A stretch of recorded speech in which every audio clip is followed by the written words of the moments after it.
The conference room on the 47th floor gleamed with polished mahogany and floor-to-ceiling windows that framed the city skyline like a painting. Marcus Chen, CEO of Chen Industries, sat at the head of the table, his fingers drumming impatiently against the leather portfolio before him. He'd interviewed 17 candidates for the executive assistant position in the past 2 weeks, and not one had impressed him.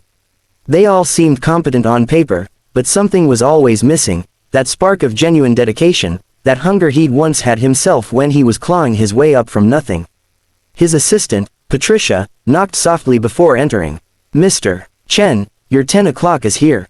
Sarah Mitchell. Marcus glanced at his watch. Right on time, at least.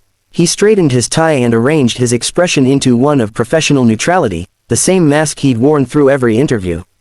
"Send her in." But Patricia hesitated, her usually composed face showing uncertainty. "Sir, there's been a situation. It's not exactly Ms. Mitchell at the door." Before Marcus could respond, the door opened wider, and a small figure stepped into the room. She couldn't have been more than 8 years old, with dark curls pulled back in a slightly messy ponytail and wearing a navy blue dress that looked like it had been carefully pressed despite its obvious age. In her small hands, she clutched a worn leather folder that was almost as big as her torso, and on her feet were scuffed Mary Janes that clicked softly against the marble floor. Marcus stared. In 30 years of business, he'd seen almost everything, but this was unprecedented. The little girl walked forward with surprising determination, though Marcus could see her hands trembling slightly. When she reached the chair opposite him, she carefully set the folder on the table and looked up at him with enormous brown eyes that held far too much worry for someone her age.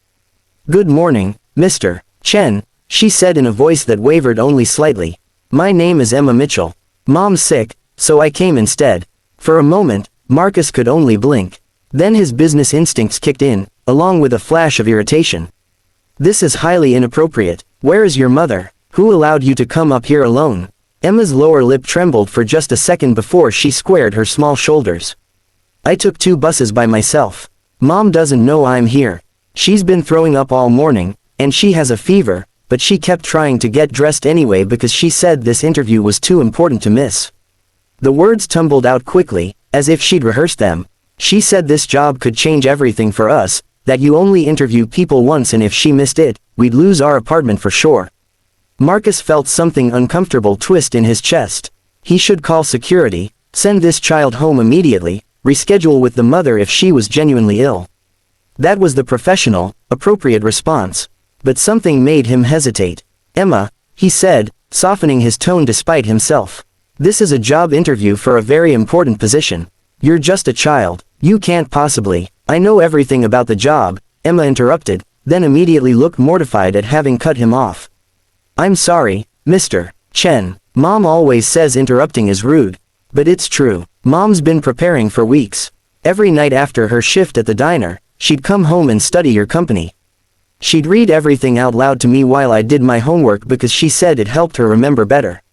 Emma carefully opened the folder, revealing neatly organized papers covered in handwriting that flowed between adult cursive and a child's printed notes. "See, I helped her make flashcards. I know. That Chen Industries started 25 years ago when you opened one small electronics repair shop. Now you have 47 locations and you're expanding into sustainable technology.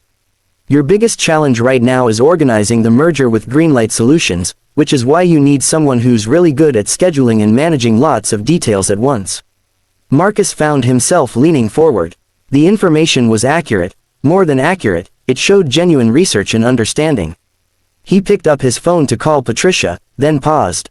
"Wait here a moment." He stepped outside where Patricia waited, looking anxious. "Sir, I'm so sorry. She was very insistent, and security called me to ask if..." Marcus held up a hand. "Did you verify that Sarah Mitchell was actually scheduled for today?" "Yes, sir. She called the main line at 9 this morning, very apologetic, saying she was ill and asking to reschedule. But we'd told all candidates this was their only opportunity due to your travel schedule. And nobody thought to mention that her daughter showed up instead." Patricia's face flushed. "Honestly, sir, I wasn't sure what to do. She was so determined, and she had her mother's appointment confirmation printed out. I thought maybe you'd want to at least. I don't know. It seemed cruel to just send her away when she'd come all this way." Marcus looked back through the glass partition at Emma, who sat perfectly still in the oversized leather chair, her feet dangling above the floor, studying the papers in front of her with fierce concentration. Against every professional instinct, he walked back inside and sat down. "All right, Emma," he said, surprising himself. "Tell me, if your mother got this job, what would change for you?" Emma's eyes grew bright with unshed tears, but she blinked them back quickly. "We wouldn't have to move again. We've moved 5 times in 3 years because Mom can't always make rent. Last winter, we stayed in our car for 2 weeks until Mom found the room we're renting now." She swallowed hard. "Mom says she's not giving me the life I deserve, but she's wrong. She works so hard, she does doubles at the diner, and she takes online classes at night, and she never complains. She just wants us to be stable. She wants me to stay in the same school for once." Marcus felt that uncomfortable twist again, sharper this time. He'd built his empire on ruthless efficiency, on making hard decisions and never letting emotion cloud his judgment. But looking at this little girl who'd traveled across the city alone, who'd walked into a CEO's office to fight for her mother's chance, he saw something he recognized, the same desperation and determination he'd felt at 17, working 3 jobs to put himself through community college. "What's your mother's greatest strength?" he asked, genuinely curious now. Emma didn't hesitate. "She never gives up, ever. When things get really bad and I get scared, she tells me about her grandmother who came to this country with nothing and how she used to say, 'We don't pray for lighter burdens, we pray for stronger backs.' Mom lives by that." Emma's voice grew stronger. "And she's really organized. You should see how she manages our money. She has this whole system with envelopes and a calendar. She makes every dollar stretch so far, Mr. Chen. If she can make $30 buy groceries for a whole week, imagine what she could do with your whole company's schedule." Marcus found himself smiling despite the situation. "I imagine she could do quite a lot." He paused, thinking, "Emma, you know I can't hire your mother based on your interview, right? That's not how this works." Emma's face fell, but she nodded bravely. "I know, I just thought, maybe if I came and explained, you might give her another chance. Just one more interview when she's better. Please, Mr. Chen, she's the best person you'll ever find for this job. I know you don't know her yet, but I do. And I've never known her to fail at anything she really tries at." The intercom buzzed. "Mr. Chen, I have Sarah Mitchell online too. She sounds quite distressed." Marcus picked up the phone. "Put her through." He pressed the speaker button. "Mr. Chen, I am so sorry." The woman's voice was hoarse and panicked. "I've just realized, my daughter isn't home. I think she might have. Oh God, did Emma come to your office? Please tell me she's there. I've been sick all morning and I just woke up and found her note and I'm so sorry. This is so unprofessional. I'm calling the police right now." "Ms. Mitchell," Marcus interrupted calmly. "Emma is here. She's safe. And she's been giving quite an impressive presentation on your behalf." There was silence, then a sound that might have been a sob of relief. "I'm so sorry. She's never done anything like this before. I'll come get her right away. I understand I've lost the opportunity and I take full responsibility." Marcus looked at Emma, who was watching him with desperate hope in her eyes. He thought about the 17 candidates he'd interviewed, with their polished resumes and their rehearsed answers. None of them had shown half the initiative, courage, or dedication that this little girl had demonstrated in 15 minutes. "Ms. Mitchell, I'm going to send my driver to collect you and bring you here. We'll have our interview today, as scheduled. Emma will wait in our employee lounge. I believe Patricia can find her some lunch." Patricia, listening from the doorway, nodded immediately. "Mr. Chen, I can't possibly, I look terrible, and I'm still." "You have 90 minutes to get yourself together," Marcus said firmly. "My driver will be there in 20. Emma has already done the hard part of convincing me that you deserve this chance. Now you just need to show me she's right." An hour and a half later, Sarah Mitchell walked into his office. She looked nervous and pale, with dark circles under her eyes that no amount of concealer could quite hide. But she held her head high, and when she shook his hand, her grip was firm. She wore the same careful dignity her daughter had displayed, the pride of someone who'd been knocked down repeatedly but refused to stay there. The interview lasted 45 minutes. Marcus asked about her experience, her organizational systems, her ability to handle high-pressure situations. Sarah answered each question thoughtfully, honestly admitting when she lacked specific corporate experience but explaining how her varied background, managing multiple jobs, raising a child alone, stretching impossible budgets, had taught her adaptability and resourcefulness. "Ms. Mitchell," Marcus finally said, "I'm going to be direct with you. On paper, you're not the most qualified candidate I've seen. You don't have executive assistant experience. Your work history is scattered across service industry jobs." Sarah's face remained composed, though he saw her hands tighten in her lap. "That's true, Mr. Chen, but I learn fast, I work harder than anyone else will, and I'll never take this opportunity for granted. I know what it means to have something worth fighting for." "Yes," Marcus said quietly. "Your daughter made that abundantly clear." He paused, watching her reaction. "Do you know what she said when I asked her what would change if you got this job?" Sarah shook her head, looking worried.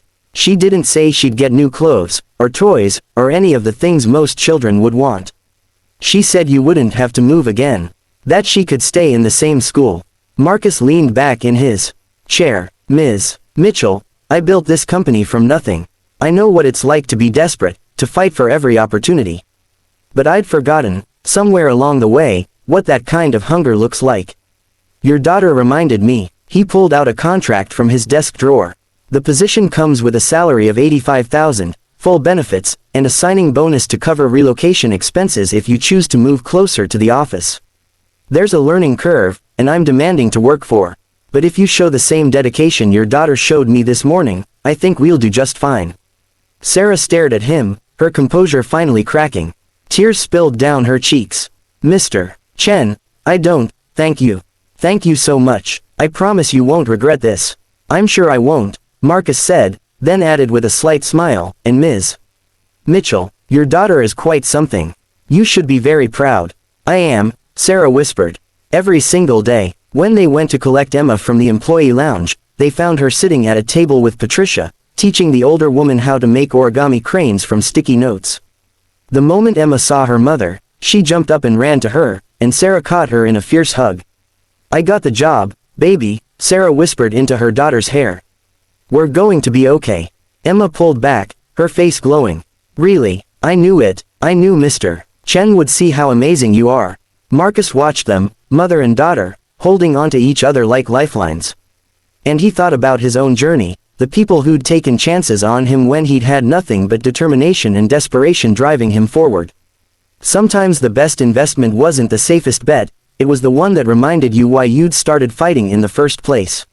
3 years later, Sarah Mitchell would be his chief of staff, the person he trusted more than anyone else in the company. Emma would visit the office sometimes after school, doing homework in the corner of the conference room, a constant reminder of the day that a little girl's courage had cracked open his carefully constructed professional walls.